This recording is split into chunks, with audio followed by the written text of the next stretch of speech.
Put it on here.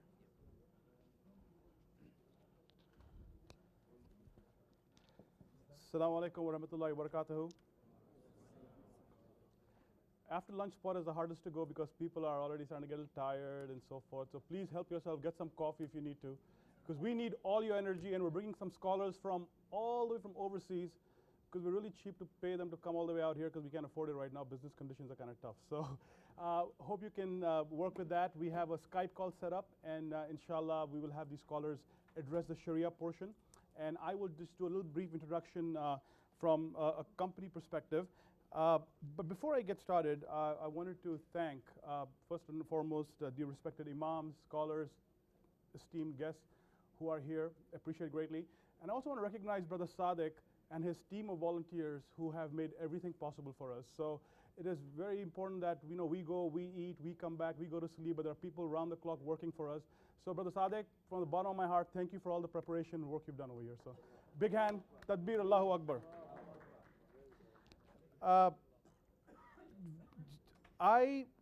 My title, my name is Ijaz Hussain. I'm the Vice President National Sales for University Islamic Financial.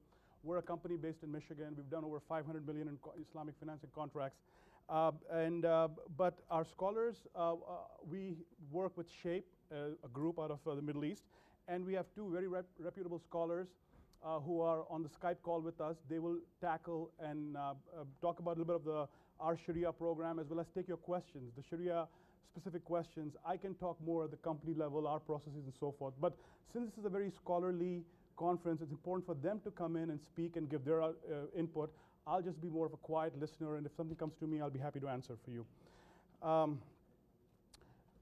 My background, brothers, I used to work on Wall Street for UBS and Smith Barney before I decided to move to Islamic financing.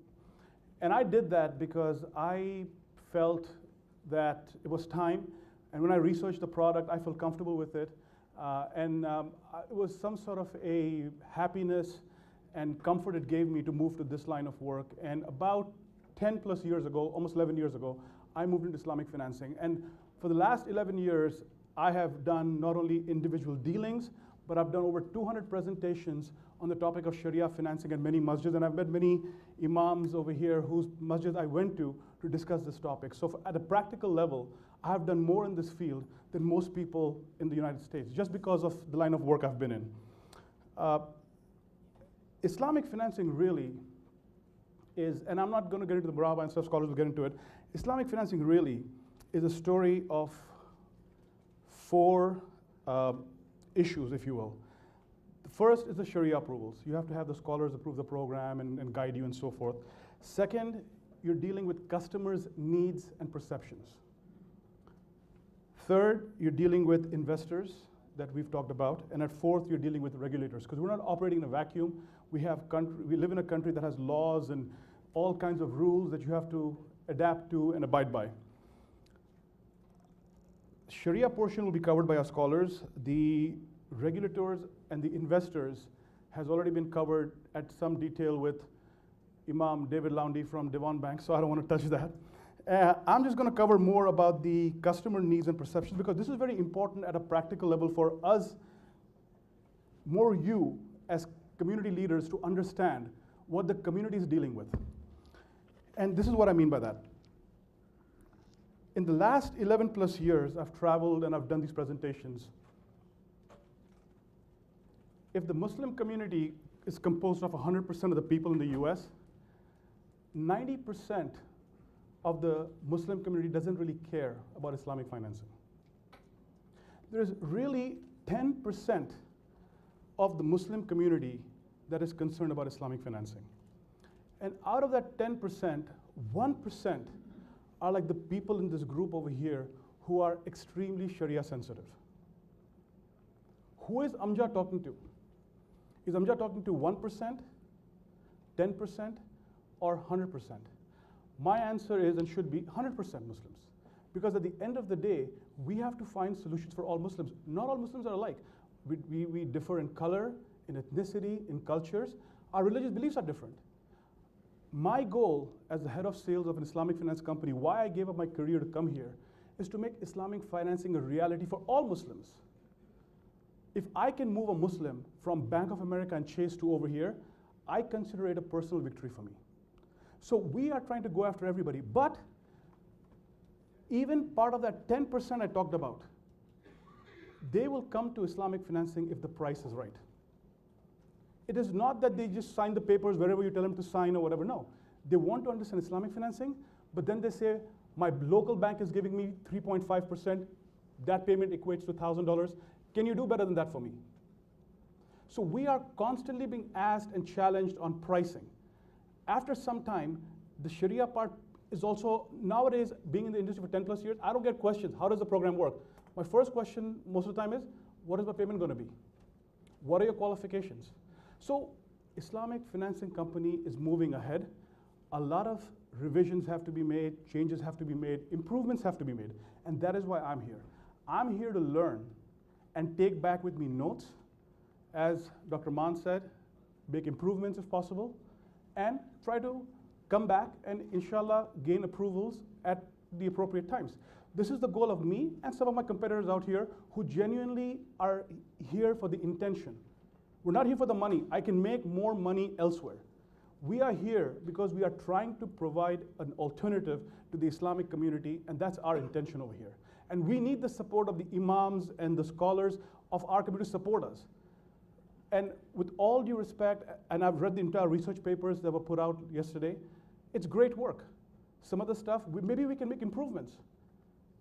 But some of the stuff is going to be very challenging. We living in Muslims here, your paycheck comes. Can you look at the paycheck and say the company I work for has 100 billion in the bank? What portion of the paycheck is interest-based or whatever it is? You eat chicken over here, the chicken is being fed all kinds of stuff. We don't know what's in the chicken.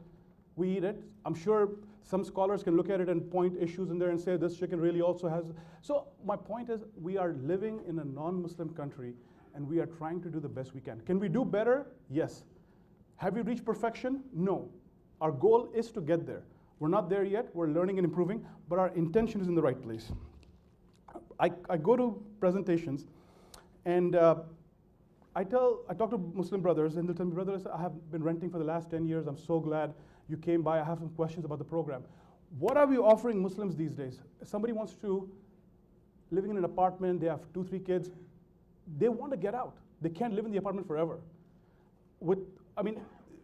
It's their intention that they want to do the best thing, but at the end of the day, they are dealing with realities. The landlord's pushing them out, this, that. So what are their options? They can rent. I'm assuming they don't have any cash to pay, because if they have cash to pay, they can buy the house for cash. But without that, absence of cash, you can rent. You can get a conventional loan from a regular bank. You can try and wait for a perfect Sharia model to come up.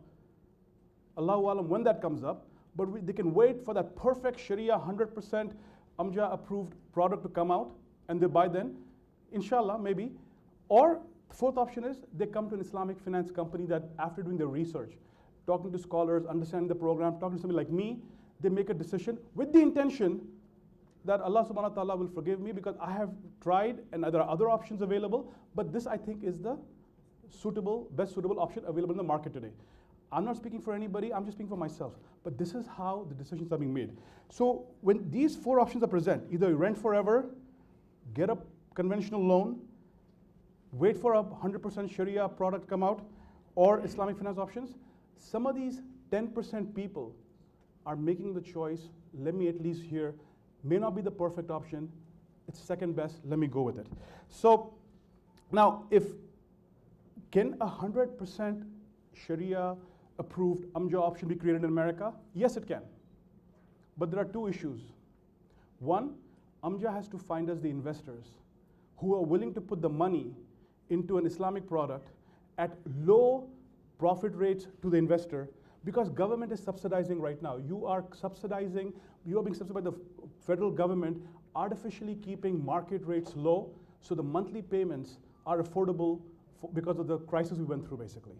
Most investors we have talked to overseas, their rates of return, they're willing to give you the money. It's not that Muslims don't have the money. Muslims have a lot of money. But if they can invest that money at 7, 8, 10, 12% in emerging markets or their own economies, and inflation is running at 8, 9, 10% over there, they're not going to give us that money here at 4% and say, please go help out your Muslim brethren because that's what I want to do.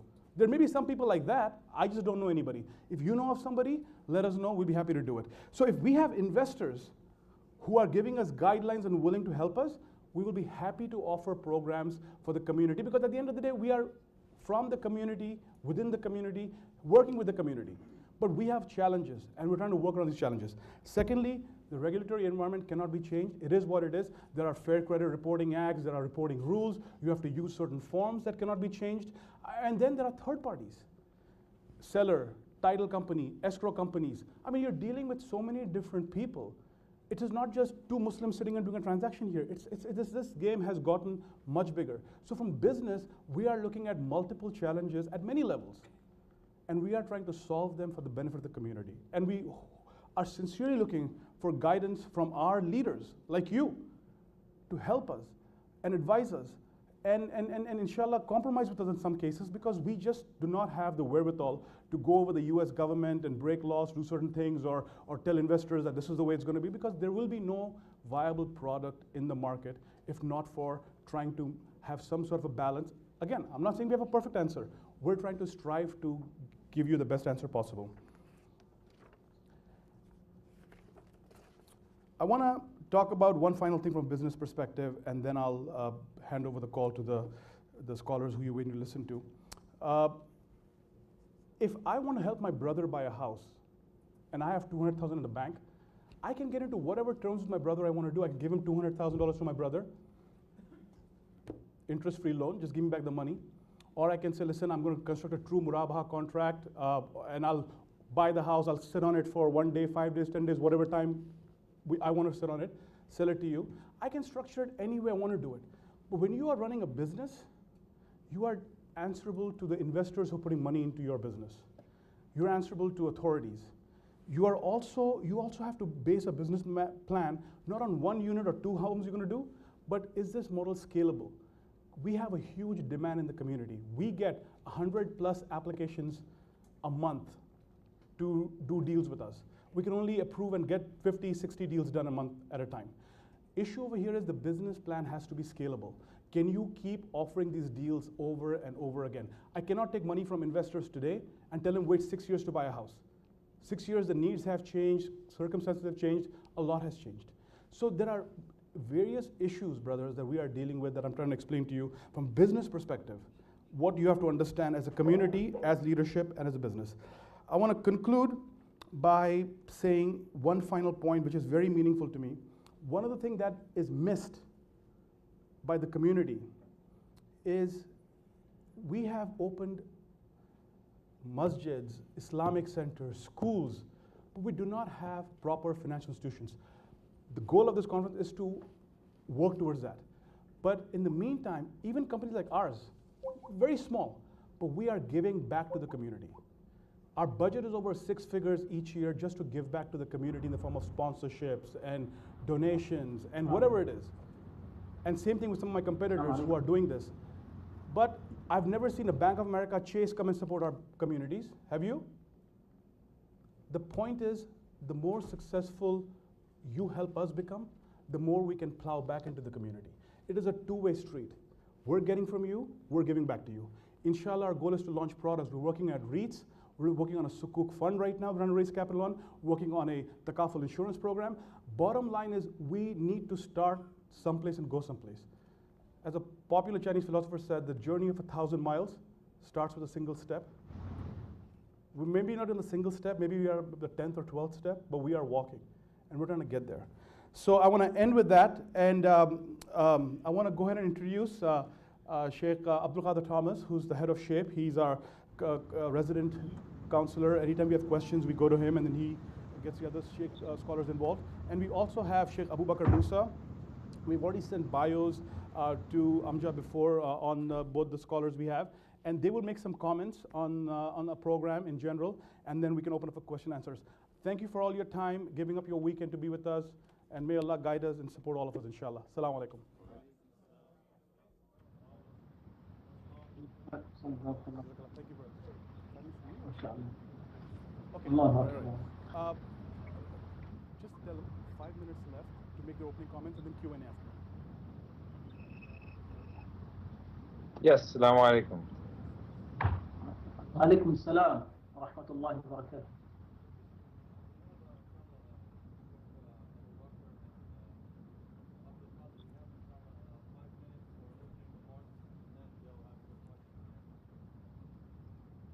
Okay. Bismillah ar-Rahman ar-Rahim. Assalamu alaikum, respected brothers and sisters who are attending the event.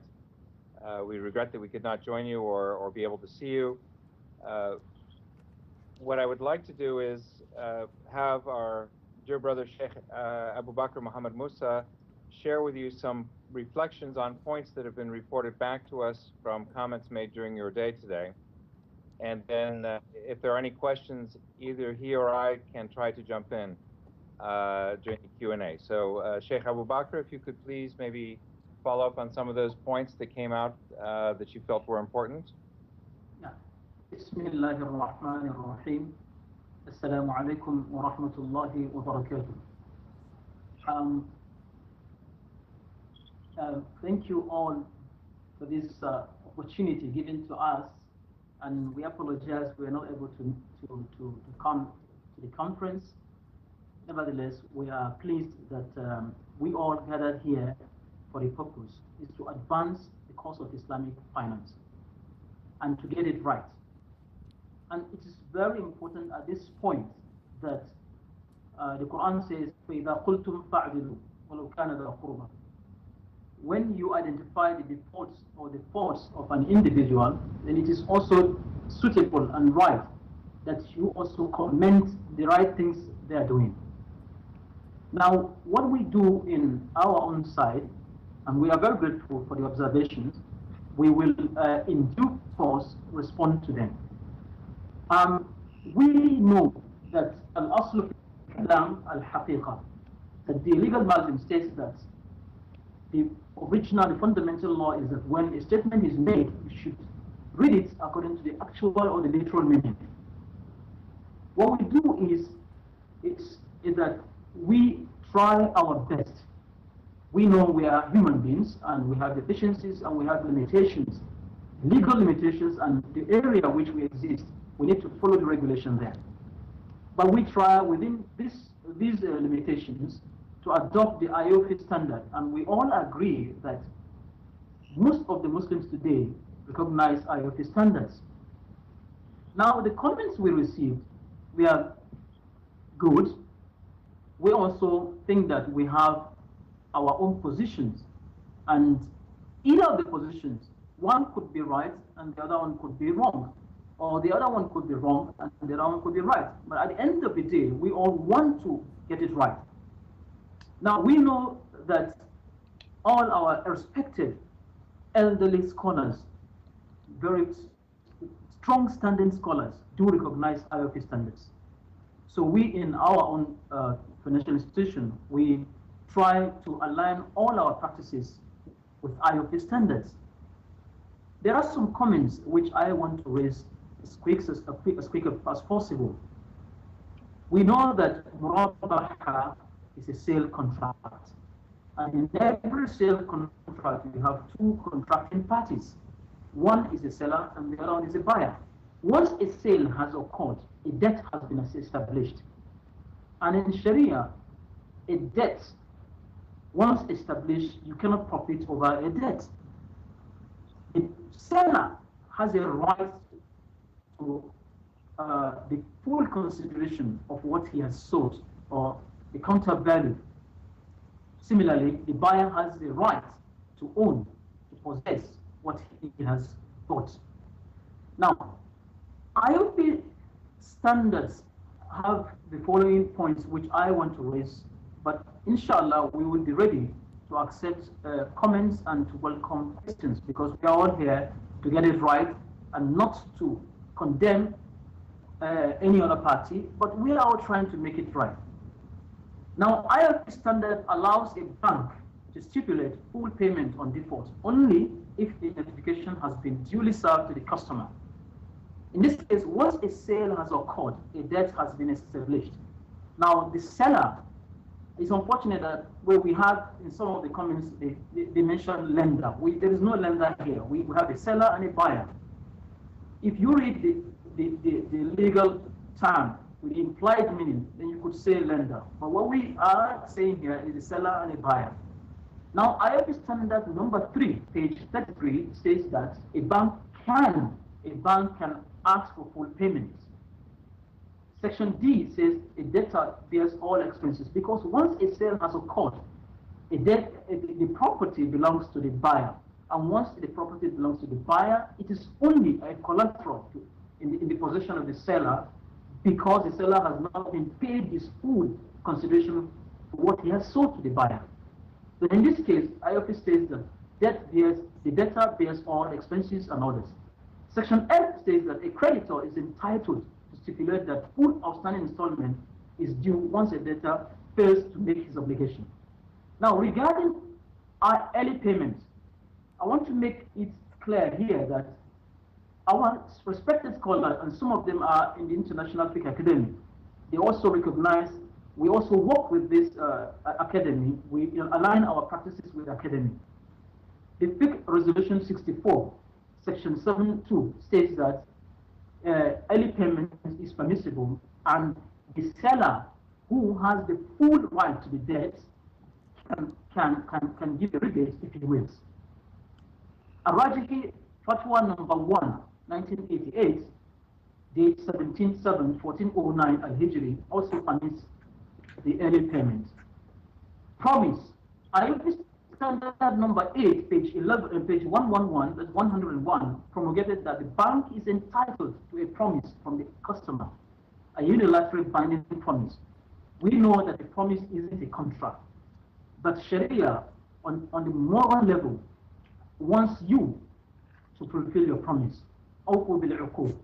And he also says that a person will have a small characteristics of a munafiq if he does not fulfill his promise. Anyway, a bank can force a customer, according to the AFP, to fulfill the promise. Similarly, the Fiqh Academy also, in Resolution 4041, Section 2, 5, 3, and 5, also allows the promise. Kuwait Finance House Fatwa number 49, Qatar Islamic Bank Fatwa number 8, IOP Standard 2, Section 233, also allow promise. Now, in light of, yes.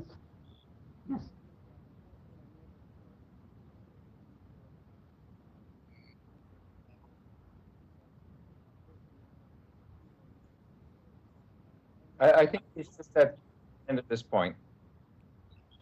So.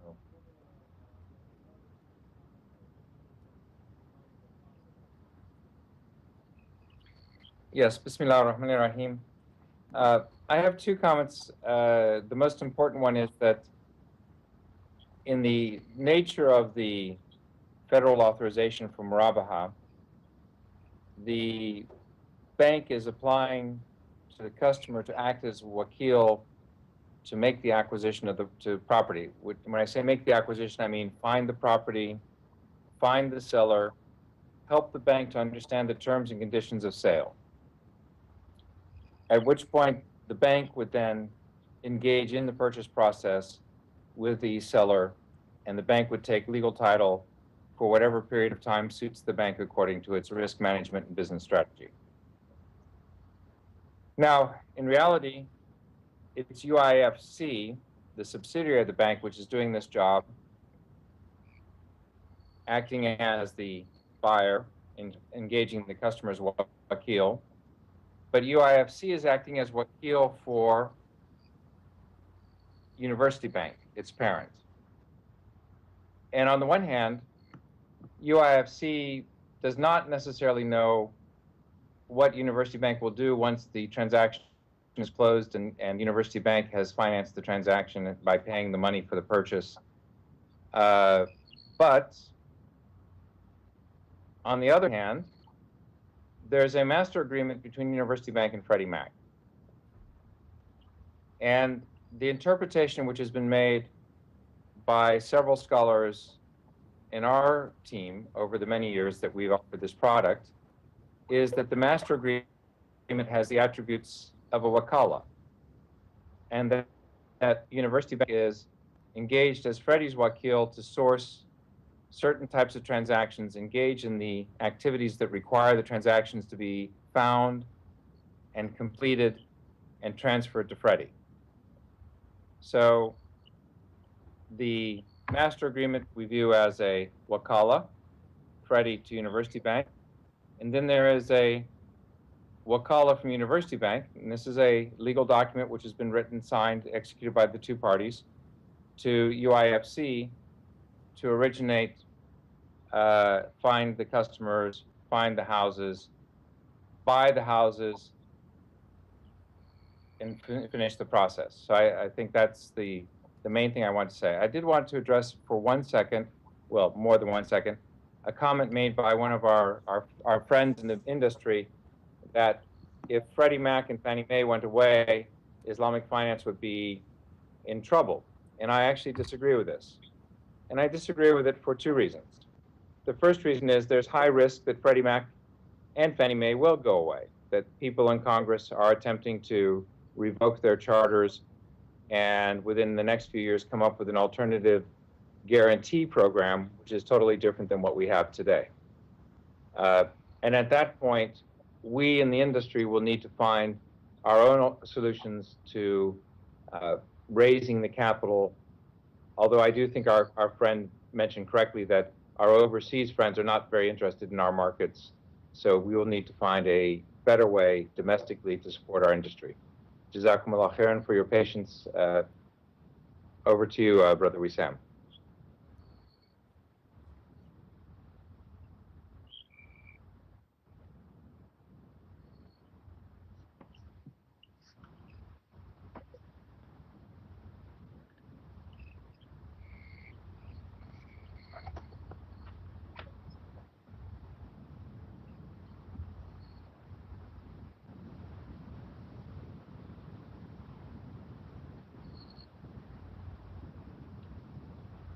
We may need you to repeat questions because we can hear you clearly, but we can't always hear the audience. Do you hear me?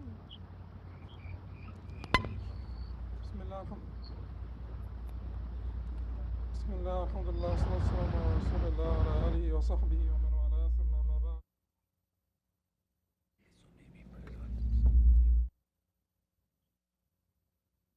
I think my part here is to raise some questions about some of the troublesome issues with murabaha in general.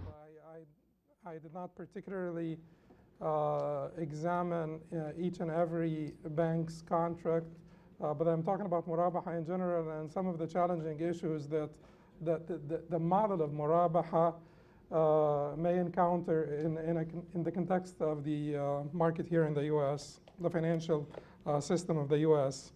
But before I address those issues, I would just like to say that Amja addresses the needs of 100% of the Muslims, but does not conform to the cravings of 100% of the Muslims, and is only answerable not even to the 1%, to only one, which is God, Allah subhanahu wa ta'ala. So the idea that we have to really look at the needs, we have to look at the needs of Muslims. We are Muslims, we are human beings also, we are people that have the same interests and needs, and we understand the needs of all of the Muslims. And you know, my heart breaks every time I discuss one of these issues with a student who wants a loan, like I said before, a dentist who wants to start his own clinic, and so on and so forth. So don't think that we are isolated, secluded, we just live in a different planet. We're quite aware of the needs of the Muslims, and we're trying to be as flexible as possible. And that is why I particularly said that we're not starting the discussion from scratch. We're not going all the way back to whether, you know, I would not specify particular issues so that no one gets offended. But what I'm trying to say is that we have the IOFI standards, we have the fiqh assemblies, and this is where we're starting. Those standards are already flexible enough that most of the, or let me not say most so that I would not be imprecise, but many of our contemporary scholars and most distinguished scholars would consider them to be completely out of line, because they think that those standards are too loose, and they do not really comply with the spirit of the revelation nor the letter of the revelation. We're not going into this discussion, and we're not going to start all the way back there. We're starting from the IOFI standards and the standards of the fiqh assemblies and fiqh academies, so that we facilitate things, and so that you don't feel that the challenge is too huge. But based on the standards of those credible institutions, organizations, we do have some questions to ask the brothers that are involved in the murabaha contracts, regardless of their particular bank affiliations or institutional affiliations. One of these issues is whether there would be any type of contractual relationship between the customer, the final consumer, the client, and the original buyer. هل هناك علاقة تعاقدية بين المشتري والبائع الأصلي قبل شراء البنك للبيت من البائع الأصلي? Is there any contractual agreement between the original seller and the final consumer buyer before the bank actually owns the house or the property? الأمر الآخر، ضمان الجدية ليس هو العربون. فرق كبير بين ضمان الجدية والعربون. العربون في عند جمهور الفقهاء إنما هو المبلغ الذي تدفعه عند العقد لا قبل العقد، والعربون على خلاف بين أهل العلم أجازه الحنابلة ولكن منعه الجمهور. لكن حتى لو قلنا بجواز العربون، فالعربون مبلغ يدفع عند العقد لا قبل العقد، ولذلك ضمان الجدية ليس العربون. ضمان الجدية فقط يدفع في قول من أجاز ضمان الجدية عند مرحلة الوعد ما قبل العقد. في قول من أجاز ضمان الجدية، ضمان الجدية هذا مرصود لتعويض البنك عن الأضرار التي قد تلحق به، ويرد باقيه للعميل. يعني ضمان الجدية ليس مبلغا يدفعه العميل للبنك، فإن لم يلتزم أخذه البنك، ولكنه مبلغ مرصود ليعوض البنك عن الأضرار الحقيقية الحاصلة عند تخلف العميل عن وعده. So the security deposit is different from the earnest money. The security deposit is before the contract. It is given by the client to the bank before the contractual agreement between them is executed or concluded. It is in the at the time of the promise, before the contract. This is not to be taken completely by the bank, but this is to make up the bank for, according to Hayat al-Ma'ayir or IOFI standards, and the fiqh assembly standards, this is to make up the bank for the possible losses that they may suffer if the client withdraws from the transaction. So do we return the rest of the money to the client? That's the issue that I just wanted to ask. Do we, after we calculate the actual harm or the actual losses that the bank suffered? The other issue is the issue of ownership and the verification of true ownership, where there is actually some degree of liability for the bank. The bank actually is liable for a short period of time. And to answer Mr. Laundy's question, it doesn't matter. As long as he possessed the property, it could be immediately after the banking institution or the bank possessed the property. So possession of the property, hiyaza of the property, which is also customary because houses, you will not move them to your own stores. But basically the ability to utilize the house, the ability to walk into your house and utilize it, that is when you have complete possession of this house. A second later, you could go ahead and sell that house that you completely possessed to your client. So the answer, as far as Islamic fiqh, the answer is present. You know, it's really not, we're not really confused about this issue. It is we have an answer. The answer is after complete possession, you have complete ownership and possession, so you're liable for this product. There's got to be no overlap of liability between the original seller and the final consumer. Because if the original seller is liable until here, and the final consumer is liable from here onward, where is your liability for which you will deserve to make a profit? But I heard that you gave an answer which is a satisfying answer, that there is a period where there is liability for the bank, and if the person died, if the consumer died during that period, the bank will be in ownership of that house and will have to just deal with it. So that is another issue that we wanted to just make sure that we're clear on, is that the bank becomes the true owner of the property and becomes liable for the losses in case of losses for this very short period of time. But there has got to be no overlap. There's got to be basically an interruption between the liability of the final consumer and the liability of the original seller. The issue of late payment, it would be best if the bank, or غرامة التأخير, it would be best if the bank did not really charge a late payment, but we're not going to go there. The late payment goes to charity. The late payment goes to charity. So we want to, according to the IOFI standards, the late payment will be charged to deter the customers from being delinquent with their contracts. The late payment will be charged, but it will have to be given to charity. And I heard that you take the costs of collection before you give the rest of the money to charity. So it will be best if you just forward all the money to charity, if that is possible. Okay.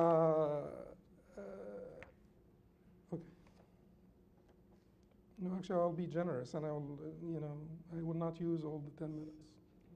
More time Q&A. So the final issue, which is the final issue, which is to go back and sell this to Freddie Mac and Fannie Mae, and if this is not like a Muslim-owned institution, which sort of it's a little bit ironic, that it will be easier for non-Muslims to finance to Muslims, particularly using the Murabaha contract. A Muslim may not be permitted to sell that contract to any financial institution because it will be sale of debts.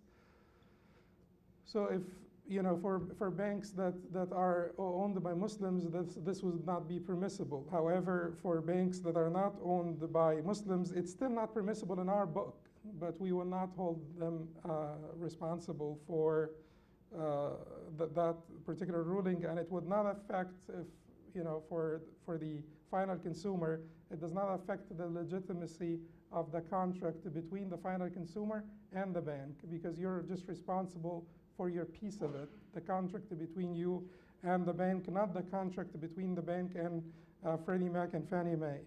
But I truly would corroborate with the statement of Sheikh Abdul Qadir Thomas, that it may be a great opportunity for us if Fannie Mae and Freddie Mac actually did fail. It may be a great opportunity for us Muslims to think out of the box, and it would be a great opportunity for all Americans to think out of the box for a change, because things that have been there for decades and are not necessarily the best thing, and it may be like a window of opportunity for Muslims, not only for Muslims, but for all Americans, to actually rethink those issues and be creative and come out with solutions that are more friendly to the final consumer, to the poor guy. جزاكم الله خيرا. سبحانك اللهم وبحمدك اشهد ان لا اله الا انت استغفرك واتوب اليك.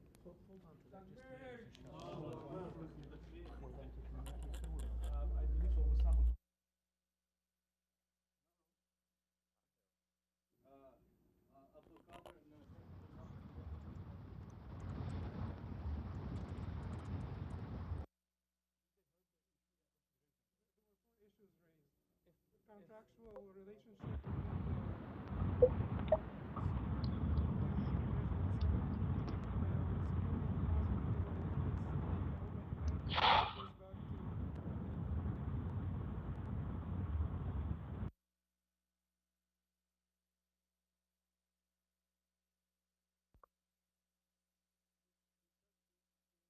Q&A session. So inshallah, as we do have the sheikhs on Skype there going to address some questions, we do ask that whoever has anything of their own questions to ask, that you take this time to line up at the two microphones, inshallah. And just so that we can save on time, I'm going to ask that if we can leave out the formalities of all of the thank yous and whatever else it would be, please, just so that the shortness of time that we have, we can try to squeeze the most out of it, inshallah. Jazakumullah khairan.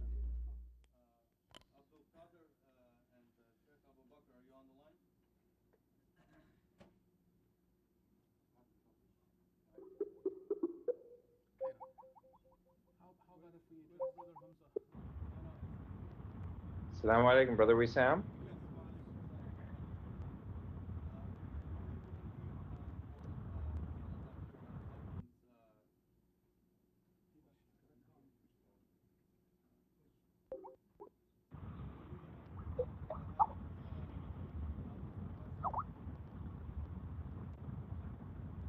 Assalamu alaikum.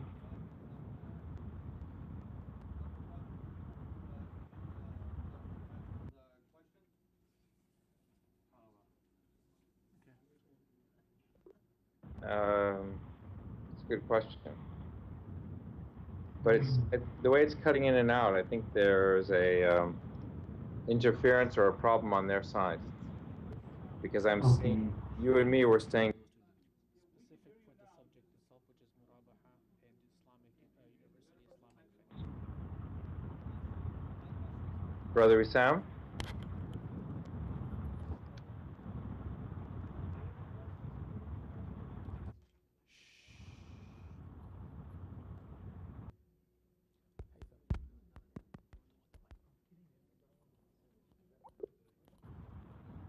Just a reminder for those who are going to ask questions, we want you to once again keep it specific to the topic of what the different presenters have spoken about, please.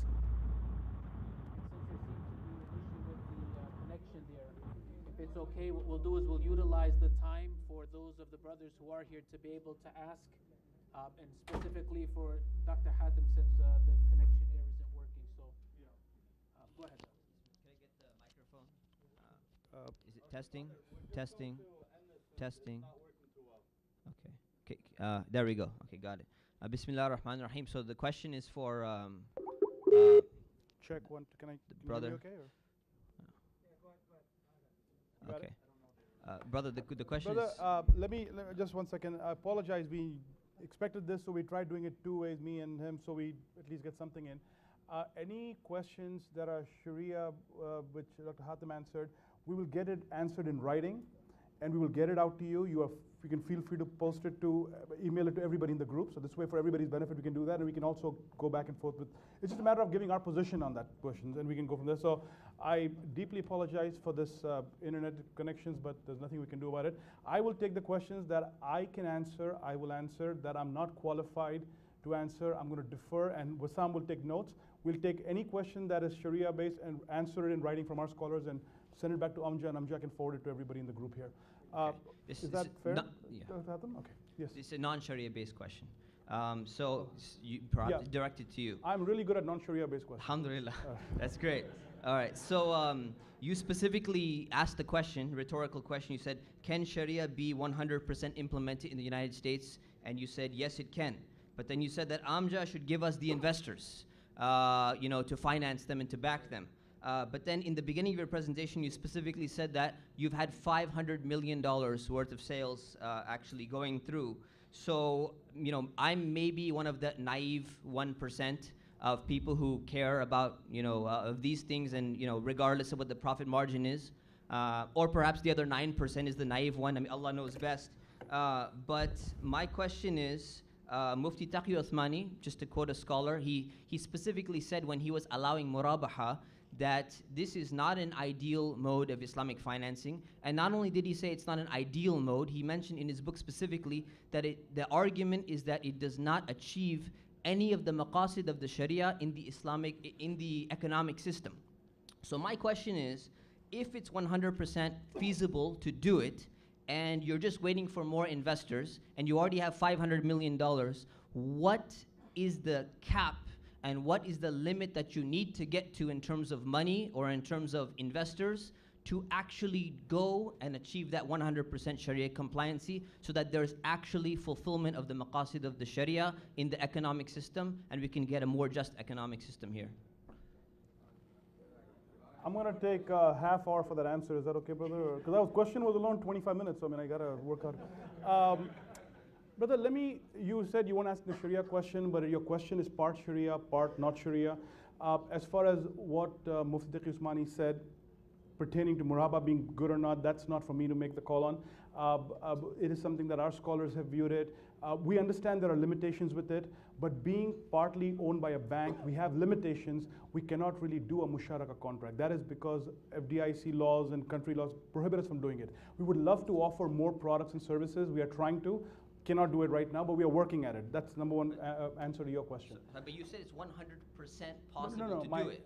Right? What I was saying is that when I was referring to, what I was saying is the question was, is it possible to offer a 100% Amja approved Islamic finance program? I said the answer to that is yes, but two conditions have to be met, I said first condition that has to be met is we need investors who are willing to put up that capital so we can use that capital to implement the 100% Islamic finance. We don't have those investors yet. But I said if Amja through his connections can help us get those type of investors, we are willing to sit down and work on a model with that. That's the point I was trying to make with that.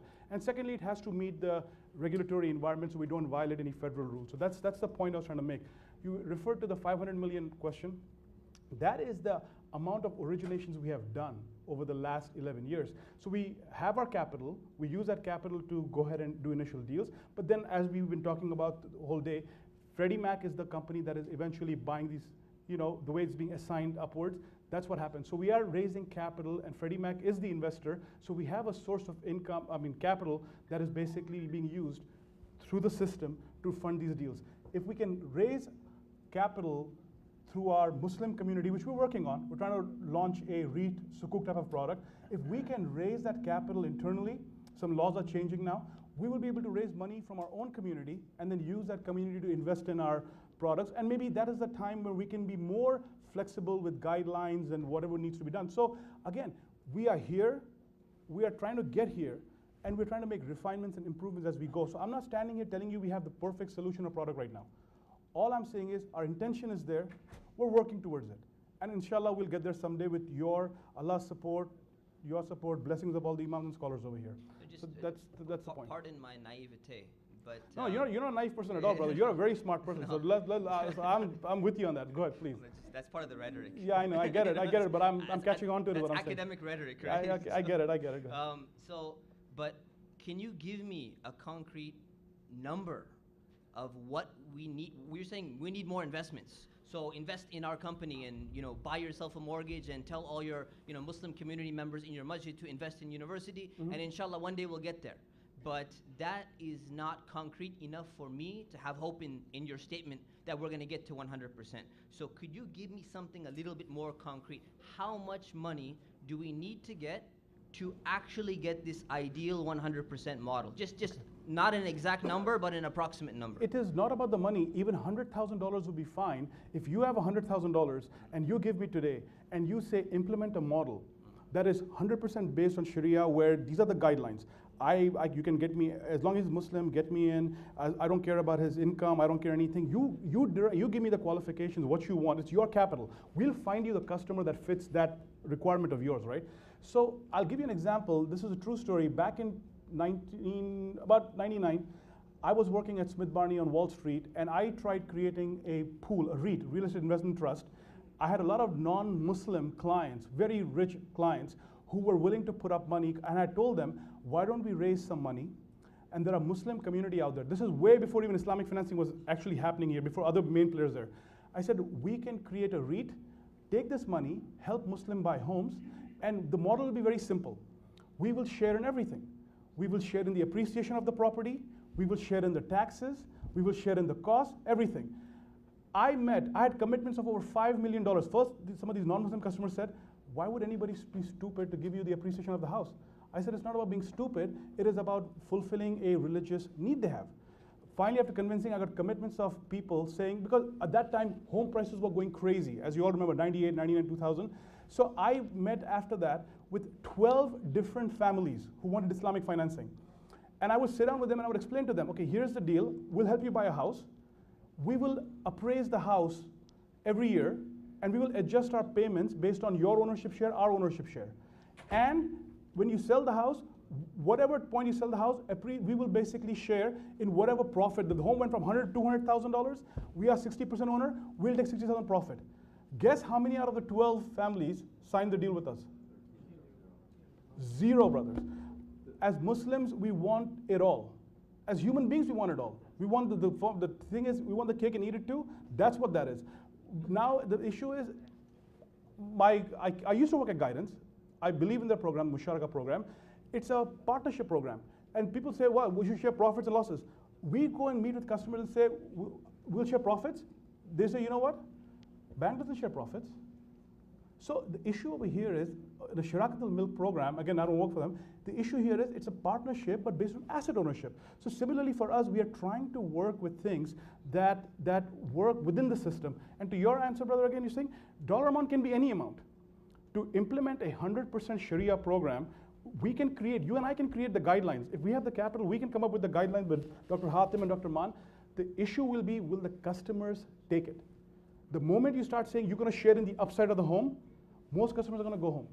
So the issue over here is you are trying to work with what we have without violating Sharia principles. May not be all things to everybody, but we're trying to do the best we can with what we have right now. Okay, so from what I got, if you could just clarify, this is what I understood, is that the real problem, the underlying problem of getting a 100% Sharia compliant thing is not the system in which we live, it's how much the Muslim is willing to sacrifice to practice his deen. Yeah, the second part was the regulator. I said the first part is the investors. Right. Second, I said the regulations. I said two things, right? Regulations also cannot be violated. Yeah, so no, there are certain things. So within that framework, if it can be done, yes. Okay, can we get to 100%? Maybe, inshallah, one day. We're just trying to get there. Yes, brother, I'll take your question over here if you can. Alhamdulillah, Rabbil Alameen. Jazakumullah khair for your answers and everything. Actually, I work in Saudi Arabia as a Sharia officer in National Commercial Bank. So I'm doing comparisons between what we do here and what we do in Saudi Arabia. And actually, what we do here is actually much better than the things that are in Saudi Arabia. So that's, you probably wouldn't believe that, but it is. Tadbir! Tadbir! Tadbir!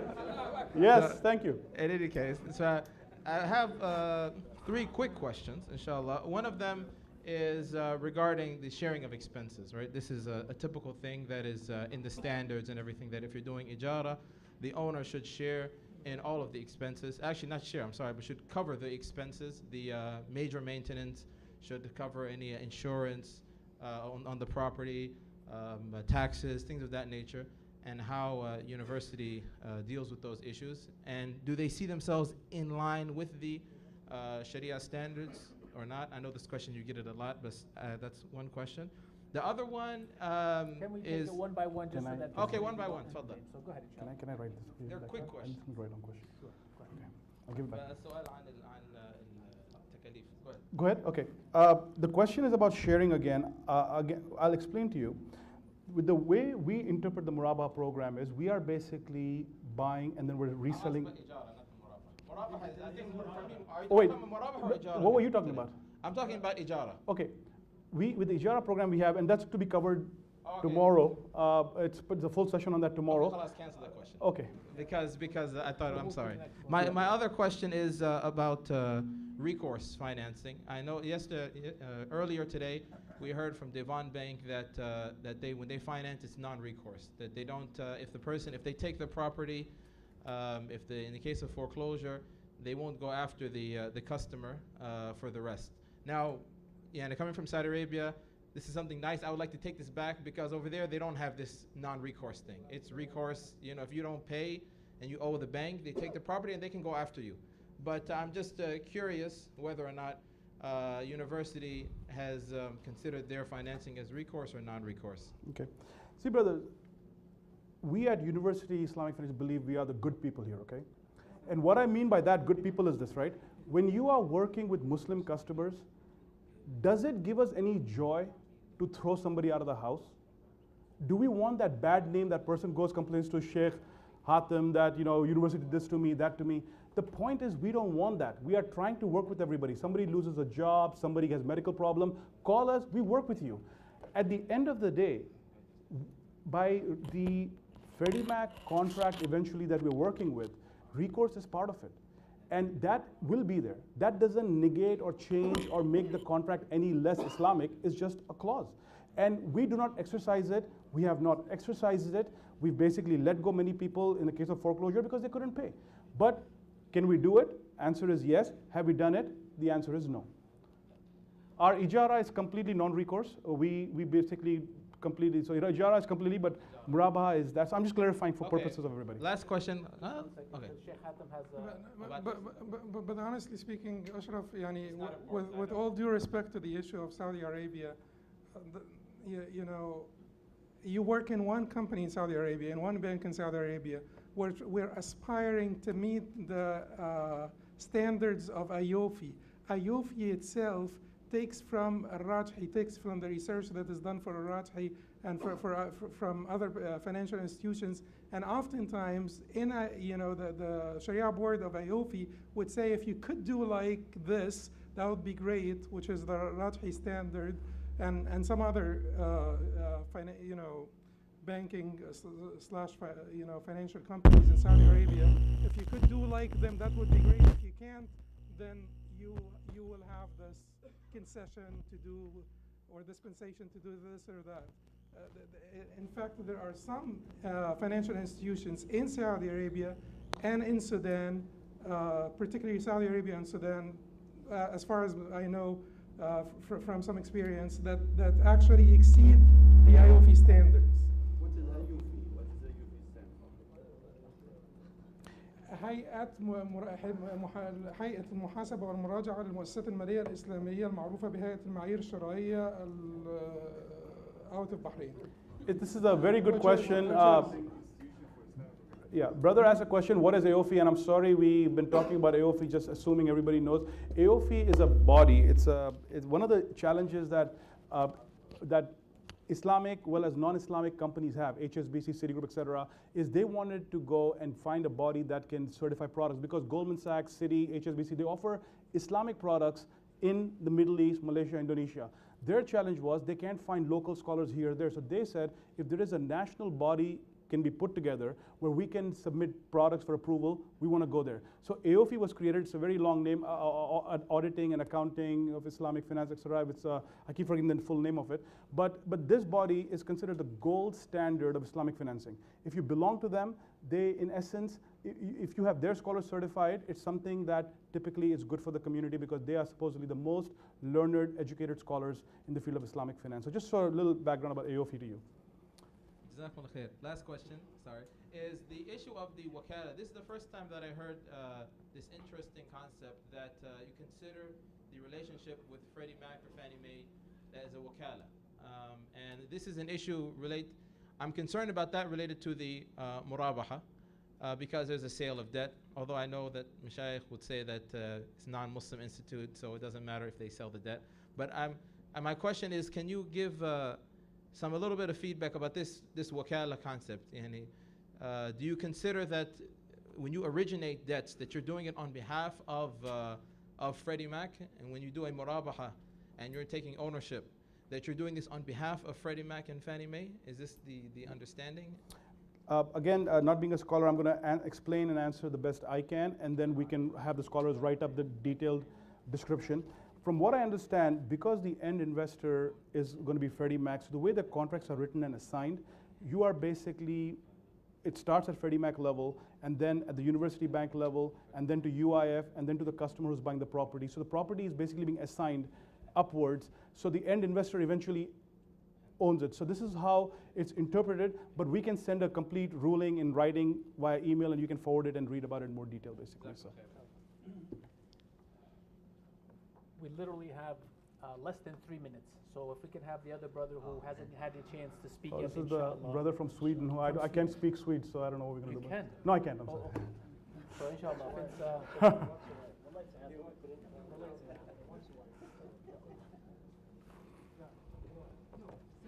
I'll need an interpretation of this.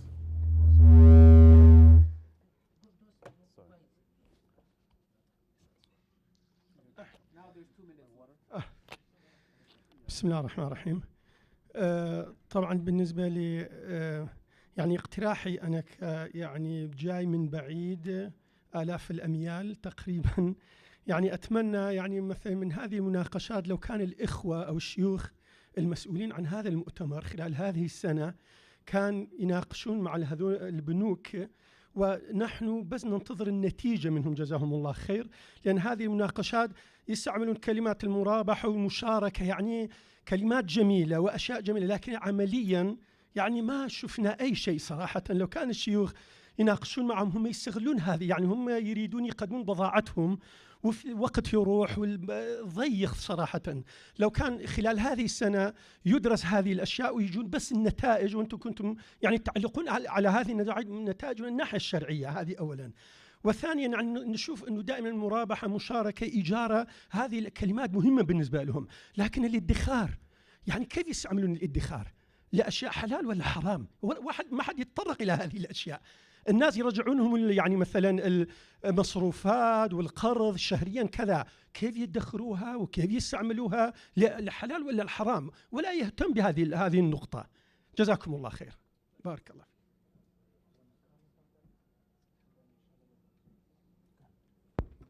Well, would it have been best that this would have been done in a two-step process where we have where we have internal discussion and agree on our standards, or we invite the representatives of the companies to this meeting. Don't forget also that some of the representatives of the companies are scholars and Sharia boards, and the intent, actually, the intent of Amja is to support, rectify, advise, give good counsel, and listen to the representatives of the companies, not simply to pass a resolution without, due course and without enough discussion. So the intent of Amja was actually to involve them into this process from the early steps, so that we're not judging a reality that we're completely unaware of, and so that they could get to listen to our concerns in this detailed manner, so that they can better, have a better realization of where we want to get, where we want to be as a Muslim community, the concerns that the imams have about their contracts and so on, so that they could improve the contracts. Ultimately, we do want alternatives, and ultimately we are earnestly working for the improvement of those contracts, not to strike them down, because that is really not the intent of anyone, and that's not in the best interest of anyone. Sheikh, if I just may just come in. Also say that I'm in agreement with you, Sheikh, with regards to. I personally, my name is Wissam, and I work with University Islamic Financial. I'm the East Coast Regional Manager. I'm in agreement with you, Sheikh, on the how I think it should have been structured in terms of. I think it would have been best to have a two-step process, because just by looking at the contract, I believe that there is certain information that is not being transmitted back and forth just by reading it. And I think that some clarification between some of the scholars on any of the boards of the companies, some going back and forth face to face would actually help both sides understand. Maybe that they can understand your concerns and you can understand their concerns or questions and explanations. And so I think that this is a great first step with regards to looking into this process in detail, but also we should have some sort of follow-up dates in which, okay, in a week or two, a month or so, we could meet up, and then another week or two, some real concrete dates, because I believe in the past there's been some hit or miss in terms of dates and communications and such, and such a big topic with a lot of legality in it, I think needs some dedicated exact timing and when these companies can meet. And I'm sure I can speak on behalf of the other Islamic finance companies' guidance as well as Devon, that if you just give us the date and times, we'll make sure that we have someone available, and then we can go from there. No, we should actually do this, inshallah. But this conference is not open for public. These are imams, so this is still an internal discussion. These are imams. Some of them are scholars. Some of them are fuqaha. Many of those imams have PhD in Sharia and in Islamic studies. So it is still an internal discussion. We're not going out to the public. We did not say that we will pass resolutions at the end of this conference. Those are responsible imams, educated, well-learned people that understand that this is, we have to go through the due process, and we're not making any judgments yet. We're listening, exchanging concerns and ideas. So don't consider this to be like a public conference. This is really an internal one. You're sitting with Amja here. All of those are imams, and they have great interest in your well-being. Believe me, more than 95% of the people sitting in front of you have a great interest in your well-being. Inshallah. That's why I hired the brightest people in the community out there. So that's good, Bassam. Thank you for that good idea. You have a question, brother? Yeah, Bismillah ar-Rahman ar-Rahim. Inshallah, just a very brief question, because it was just precipitated by the previous question that was asked. Absolutely. And I wanted to know, is there some type of prerequisite or standing agreement that your company has already with Freddie Mac, that regardless of who is going to buy the houses and that transaction, that ultimately before that it's going to be sold to Freddie Mac? Right. That's called a master agreement, and way, brother, it works is, at the end of the day, the investors dictate what type of clients you can qualify. If you have the money, and let's say you have $10 million and you come to us and you say, I'm ready to put this money, capital with you, and you can help with this money, help Muslims buy homes, we will ask you for your criteria in terms of what are you looking for, what type of customers should we get for you. Similarly, any investor will have that criteria that they specify. This is done at a very automated level to meet federal guidelines about fair credit reporting, so we don't discriminate between people and so forth. So a lot of these issues are done at a very automated level, but yeah, there are guidelines, there are agreements in place, just like we have a purchase contract with you as a customer, we have contracts with our parent company, the University Bank, and they have contracts with the Freddie Mac level. So yeah, everything is by written contracts and master agreements and so forth, basically. All right. I do want to thank one other person before I leave. Brother Hamza, can you please stand up? He's been the IT guy helping me along the way. So thank you so much, Brother Hamza, for everything. And all the esteemed scholars over here, Sheikh Salah, Sheikh Khatem, Sheikh Man, thank you for all your help. I appreciate it greatly. Just thank you.